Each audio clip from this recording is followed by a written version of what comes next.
முடியாது. ஓ, ஆம்பளை இல்லாத வீடு அரை வீடுன்னா, பெண்கள் இல்லாத வீடு வீடே இல்லன்னா. கோயில கும்பாபிஷேகம் பண்றான். மேலே ஏறி தண்ணி ஊத்துறது யாரு? ஆம்பளை. உள்ள இருக்கிற பொம்பளை சாமி தானே? ஆமா. உள்ள இருக்கிறது பெண்கள் தெய்வம். தெய்வம் உள்ள. ஆனா அடிக்கிறது யாரு? மணி அடிக்கிறது யாருமா? பூசாரி.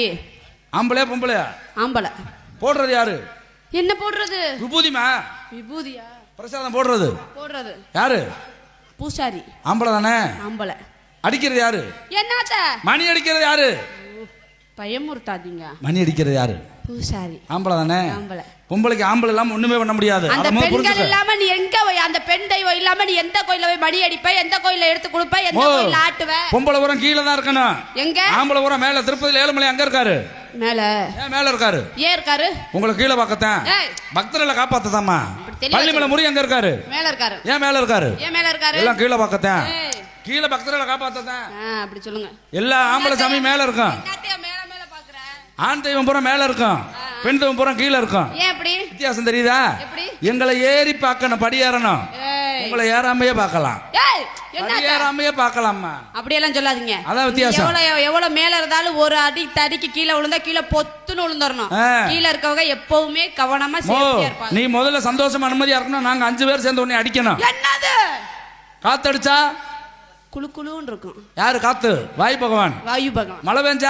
மழை பெஞ்சா சுழு சுழுன்னு இருக்கும். வர்ண பகவான். யாரு? பகவான். ஆம்பளை. ராத்திரியில வெளிச்சம் அடிச்சா சந்திரன். அதுவும் ஆம்பளை. பகல்ல வெயில் அடிச்சா சூரியன். அதுவும் ஆம்பளை. இத்தனை ஆம்பளையில அடிச்சா தான் நீ சந்தோஷமா நிம்மதியா இருக்க முடியும். என்னமா பேசிட்டு இருக்க தேவையில்லாம? ஆம்பளைய மட்டும் இருந்தா போதுமா? நான் கேக்குறேன். எல்லாத்தையும் தாங்கிறது நீதாம்மா. ஆகாயவாணி பெண்கள் தானே, அது இல்லாம எப்படி? ஆகாயவாணி பெண்கள் அது இல்லாம எப்படி? பூமாதேவி பெண்கள் இல்லாம நீ இந்த காத்து நெருப்பு நீர் இது மட்டும் வச்சு என்ன பண்ணுவ? ஓ, அத பூரா அடிச்சா தாங்கிறது தானே உன்னை வச்சிருக்கேன். எத்தனை பேர் அடிச்சாலும் நீ தாங்குவேன்னு எனக்கு தெரியும்.